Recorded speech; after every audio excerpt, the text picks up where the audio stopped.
బంగారం కొనుగోలు చేస్తున్నారా? అయితే ఈ వీడియో తప్పకుండా మీకోసమే. తప్పకుండా ఈ వీడియో చివరి వరకు కూడా చూడండి. మీరు బంగారం షాపులో బంగారం కొనుక్కోవడానికి వెళ్ళినప్పుడు ఖచ్చితంగా ఈ సూచనలు మాత్రం పాటించాల్సిన అవసరం ఉంటుంది. లేకపోతే మిమ్మల్ని బంగారం షాపులో ఉన్నటువంటి కొంతమంది బురిడి కొట్టించేటటువంటి అవకాశం ఉంటుంది. ఎందుకు అనంటే వరంగల్లో జరిగినట్టు ఒక సంఘటన. ఏదైతే ఈ ముద్ర వేస్తారు కదా, ఈ ముద్ర వేయలేదు. అవి నకిలీ అంటే ప్యూర్ గోల్డ్ కాదు, ఇటు నకిలీ గోల్డ్ కాదు. సో ఈ గోల్డ్ని అమ్మకం చేస్తున్నారు. సో ఈ వినియోగదారులను ప్రజల్ని ఇక్కడ భారీ నష్టం చేకూరుతున్న ఇందులో అనే దాన్ని కూడా ఒక వార్త చూస్తున్నాం. ఒకసారి మనం చదివి వినిపించే ప్రయత్నం చేద్దాం. హాల్మార్క్ లేని ఆభరణాల స్వాధీనం అనేది తెలుస్తూ ఉంది. వరంగల్ తనిఖీల్లో దొరికినటువంటి నగలు.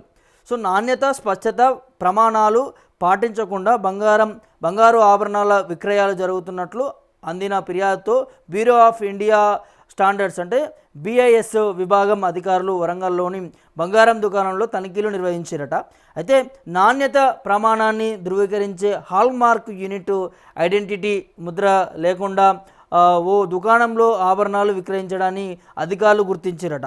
ఈ దుకాణంలో మంగళవారం 4 గంటల జరిపినటువంటి తనిఖీలలో సుమారు 10 కోట్లకు పైగా కూడా విలువైనటువంటి 7.875 కిలోల బంగారు ఆభరణాలను సీజ్ చేసినట్లు కూడా చెప్పారు. సో BIS కేర్ యాప్లకు అందించినటువంటి ఫిర్యాదు నేపథ్యంలోనే ఈ దాడులు చేసినట్లు కూడా అధికారులు తెలిపారట. సో ఈ వెబ్సైట్ ద్వారా కూడా ఫిర్యాదు చేయడం వల్ల ఈ తనిఖీలు చేసిరట. ముఖ్యంగా ఇక్కడ మనం ఆలోచించాల్సింది ఏంటంటే, మనం బంగారం తీసుకునేటప్పుడు దాని మీద ఒక ముద్ర ఉంటుంది.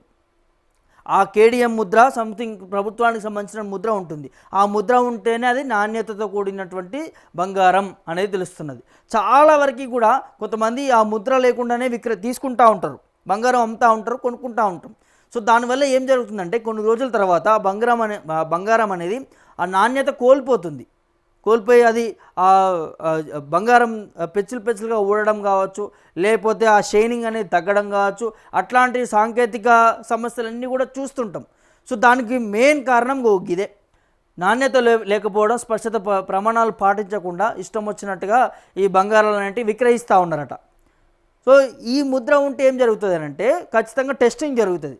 అది ప్యూర్ గోల్డ్ అయినా లేకపోతే దాంట్లో ఈ నాణ్యత లోపం ఏమైనా ఉన్నదా, ఏ విధంగా చేసిరు, ఎట్లా చేసిరు, ఇది అంటే అంత టెస్టింగ్ పోతుంది అన్నట్టు. అన్ని టెస్టింగ్లు పాస్ అయిన తర్వాతే ఆ ముద్ర అనేది ఉంటుంది. ఆ ముద్ర వేస్తేనే ఆ బంగారం కొనుగోలు చేయాల్సిన అవసరం ఉంటుంది. లేకపోతే మీరు కొనుగోలు చేసినా కూడా రేపటి నాడు మీరు ఆ బంగారం ఇంకొక షాప్ ఆయనకి లేకపోతే ఇంకో పనులు ఏమైనా చేయించుకుందాం అనుకున్నప్పుడు వెళ్ళినప్పుడు కూడా అప్పుడు బయటపడుతుంది. ఆ షాప్ ఓనర్ ఏం చెప్తాడు, ఇది ముద్ర లేదమ్మా, తక్కువకి తీసుకుంటామని అంటాడు, లేకపోతే దీంట్లో ఎక్కువ ఖర్చు అవుతుందని చెప్తాడు. సో ఇట్లా చాలా ఇబ్బందులు పడాల్సిన అవసరం వస్తుంది. ముఖ్యంగా ఈ నాణ్యత అనేది లేకపోతే బంగారం అనేది ఎక్కువ రోజులు షేడింగ్ ఉండదు. సో ఇవి గుర్తుపెట్టుకోవాల్సిన అవసరం ఉంటుంది. చాలా వరకు కూడా ఏం తెలియకుండా మనం పోతుంటాం, బ్లైండ్గా నమ్మిస్తుంటాం బంగారం షాప్ వాళ్ళ దగ్గరికి వెళ్ళి కూడా. సో మనం ఈ కాంటా ఉంటుంది కదా, ఆ కాంటాకు సంబంధించి దాంట్లో కూడా ఈ కొలిసేటటువంటి మిషన్ ఉంటుంది కదా, దాన్ని కూడా మనం క్షుణ్ణంగా పరిశీలించాల్సినటువంటి అవసరం ఉంటుంది. సో అక్కడ కూడా కొన్ని చోట్ల స్కామ్ జరిగింది. ఆ కింద ఏదో మన ఐస్ సంబంధించినటువంటి అయస్కాంతం ఉంటుంది కదా, సో అది పెట్టడం, కొన్ని ప్రాంతాల్లో ఇట్లా దోపిడీ చేసిరట. సో ఇవన్నీ కూడా దృష్టిలో పెట్టుకోవాల్సిన అవసరం ఉంటుంది. మీరు బంగారం కొనుక్కునేటప్పుడు ఇవన్నీ కూడా పాటించాల్సిన అవసరం ఉంటుంది. సో ఇక్కడ ఈ మెయిన్గా మీరు చూసుకోవాల్సింది ఆ ముద్ర లేకపోతే క్వశ్చన్ చేయొచ్చు మనం, అక్కడే తెలిసిపోతుంది వాడు మనకి మంచి బంగారం అమ్ముతున్నాడా, లేకపోతే ఈ నాణ్యత లేకుండా, లేకపోతే వేరే తయారు చేసినటువంటి బంగారాన్ని అమ్ముతున్నాడా అనేది స్పష్టంగా మనం అక్కడే తెలుసుకోవచ్చు. చాలామంది ఆ ముద్ర వేయడానికి కూడా డబ్బులు అడుగుతున్నారు అనేది అంటారు. అట్లాంటివి ఏముండదు, అది వాళ్ళ బాధ్యతే. ఆ ముద్ర వేసినప్పుడే వారికి ఆ లైసెన్స్ అనేది ఉంటుంది.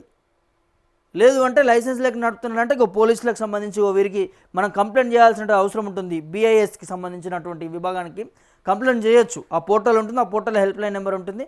మీకు సమీప ప్రాంతంలో ఇట్లాంటివి ఏమైనా మీకు కనిపించినా, బంగారం విషయంలో తప్పుడు తడకలు ఏమైనా చేసి ఎవరైనా మిమ్మల్ని ఇబ్బంది పెట్టి మీకు ఏమైనా అనుమానాలు ఉన్నా కూడా ఆ బంగారం షాపుకి సంబంధించినటువంటి వ్యక్తులపైన కూడా సో మీరు ఆ పోర్టల్లోకి వెళ్ళి ఆ హెల్ప్ లైన్ నెంబర్ ఒకటి ఉంటుంది.